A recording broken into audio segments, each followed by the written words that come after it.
వక్ఫ్ బిల్లుకు రాజ్యసభ పచ్చజెండా. అర్ధరాత్రి దాటే వరకు వాడివేడి చర్చ. సదుద్దేశంతోనే రూపొందించామన్న సర్కార్ ముస్లింల హక్కులను హరిస్తుందని ధ్వజమెత్తిన విపక్షాలు.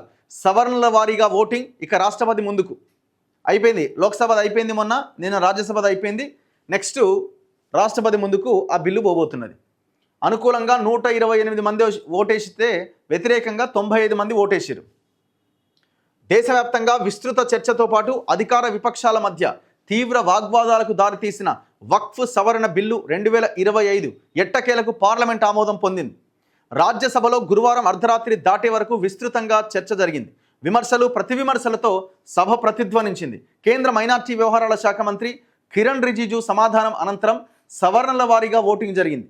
బిల్లుకు అనుకూలంగా 128 మంది, వ్యతిరేకంగా 95 మంది సభ్యులు ఓటేశారు. ప్రతిపక్షాలు ప్రతిపాదించిన సవరణలు మొత్తం వీగిపోయినాయి. బుధవారం లోక్సభలో కూడా సుదీర్ఘ చర్చ తర్వాత ఆమోదం పొందిన వక్ఫ్ బిల్లు గురువారం మధ్యాహ్నం రాజ్యసభ ముందుకొచ్చింది. ఎగువ సభలో బిల్లును ప్రవేశపెట్టిన కేంద్ర మంత్రి కిరణ్ రిజిజు చర్చను ప్రారంభించారు. కొందరు విపక్ష ఎంపీలు బిల్లుకు నిరసనగా నల్ల బ్యాడ్జీలు ధరించి సభకొచ్చారు. వక్ఫ్ చట్ట సవరణ బిల్లు ముస్లింలకు వ్యతిరేకం కాదని, ఏ ఒక్కరి మత విశ్వాసాలను దెబ్బతీయడం ప్రభుత్వ ఉద్దేశం కాదని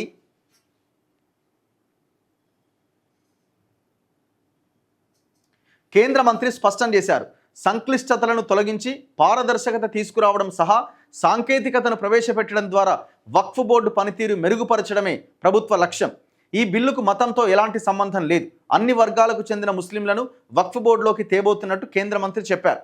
2004లో 4.9 లక్షలుగా ఉన్న వక్ఫ్ ఆస్తులు ఇప్పుడు 8.72 లక్షలకు పెరిగినట్టుగా సభ దృష్టికి తెచ్చారు.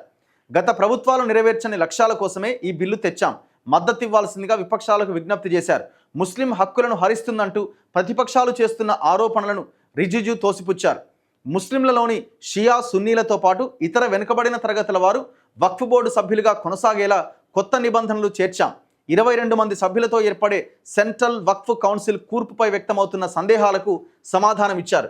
ముస్లిమేతరులు అత్యధికంగా ఉంటారు అనే సమస్య ఉత్పన్నం కాదు. కాంగ్రెస్పై నడ్డా ధ్వజమట. కేంద్రంలోని కాంగ్రెస్ ప్రభుత్వాలు వాటి హయాంలో ముస్లిం మహిళలను ద్వితీయ శ్రేణి పౌరులుగా మార్చాయని బీజేపీ అధ్యక్షుడు కేంద్ర మంత్రి జేపీ నడ్డా దుయ్యబట్టారు. వారి హక్కులను గుర్తించలేదని చురకలు వేశారు. మోదీ సర్కార్ తలాక్ను రద్దు చేయడం ద్వారా ముస్లిం మహిళలు సగౌరవంగా జీవించేలా చేశాం.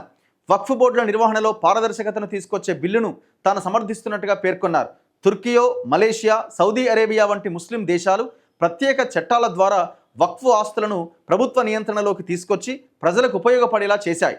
1913-2013 మధ్య 18 లక్షల హెక్టార్ల భూమి వక్ఫ్ కింద ఉండగా 2013-2025 మధ్య ఆ మొత్తం 21 లక్షల హెక్టార్లకు పెరిగింది. ఆ ఆస్తులను తీసుకునే ఉద్దేశం ప్రభుత్వానికి లేదు. వాటిని దుర్వినియోగం కాకుండా చూడడమే బిల్లు లక్ష్యం. మాజీ ప్రధాని జనతాదళ్ అగ్రనేత హెచ్డి దేవగౌడ బిల్లును సమర్థించారు. ఎన్డీఏ భాగస్వామ్య పక్షాలైన టీడీపీ, జేడీయూ, షిందే, శివసేన కూడా మద్దతు ఇచ్చినాయి. వాళ్ళు మద్దతు ఇచ్చారు. ఎన్డీఏ కూటమి మొత్తం ఓవరాల్గా దాన్ని గట్టెక్కించింది. ఇండియా కూటమి తీవ్రంగా వ్యతిరేకించింది. ఇక్కడ గొడవ ఎక్కడ వస్తుందంటే, ఆ వక్ఫ్ బోర్డు పేరిట ఉన్నటువంటి ఆస్తులు మొత్తాన్ని కేంద్రం తమ పరిధిలోకి తీసుకుంటే వాళ్ళు ఆడిందే ఆట పాడిందే పాటగా మారుతుంది. బోర్డుకి పెద్దగా వాళ్ళది ఏమీ లేకుండా చేస్తారు, కేంద్రం పరిధిలోకి తీసుకెళ్తుంది. దానివల్ల ముస్లింల హక్కులకు భంగం కలుగుతున్నది ఇండియా కూటమి మిగతా వర్గాలు చేస్తున్నటువంటి ఆందోళన.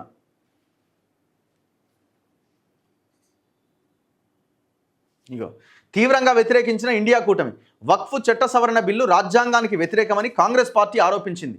ముస్లింలను లక్ష్యంగా చేసుకొని సమాజంలో మతపరమైన ఉద్రిక్తతలు రెచ్చగొట్టడానికి బీజేపీ ఈ బిల్లు తెచ్చింది. రాజ్యసభలో కాంగ్రెస్ తరఫున చర్చను ప్రారంభించిన ఎంపీ సయ్యద్ నాసిర్ హుస్సేన్ అధికార పార్టీ దేశ ప్రజలను తప్పుదోవ పట్టిస్తోంది. సంయుక్త పార్లమెంటరీ కమిటీలో ప్రతిపక్షాలు చేసిన ఏ ఒక్క సిఫారసు కూడా ఈ బిల్లులో చేర్చలేదు.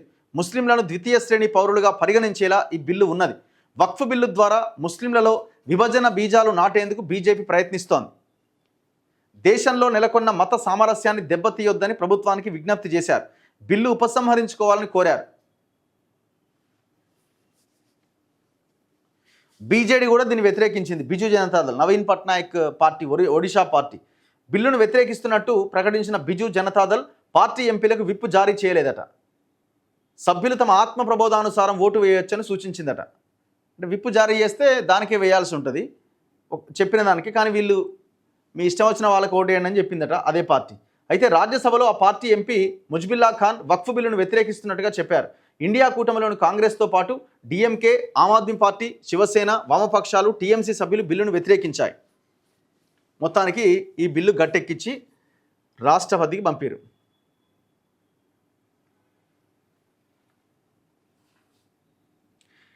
చాలా కబ్జా ఇప్పుడు మన తెలంగాణలోనే ఈ వక్ఫ్ భూములు పెద్ద ఎత్తున కబ్జాకు గురైనాయి.